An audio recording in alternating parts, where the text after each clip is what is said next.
Hindi lahat ng tao ay merong opportunity na magsimula sa itaas o kikita agad ng malaking halaga. Pero hindi yan dahilan para wala kang gagawin sa iyong buhay. Kailangan mo pa rin magsimulang mangarap kahit ano pa ang sitwasyon mo sa ngayon.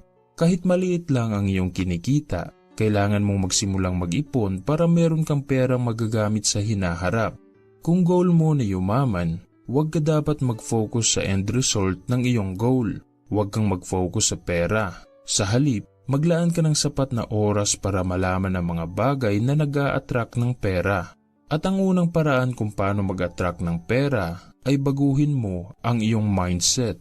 Magsimula tayo sa mindset. Alam ko at alam mo na malaki ang pinagkaiba ng mindset ng mga mayayaman at mahihirap.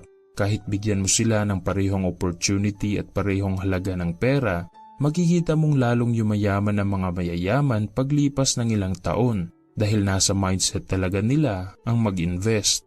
Ang ating mindset ay ang unang bagay na dapat nating baguhin kung gusto nating maabot ang ating mga goal at kung gusto nating may magbago sa ating buhay.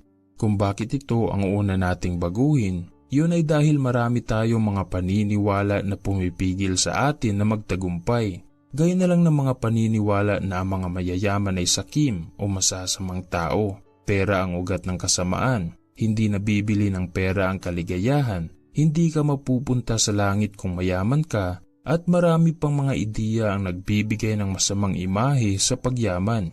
Kung naniniwala ka rin sa mga ito, siguradong hindi ka rin yayaman. Kaya mahalagang maging aware ka sa sarili mong pag-iisip at paniniwala at gumawa ka agad ng mga aksyon kung paano baguhin at i-upgrade ang iyong mindset.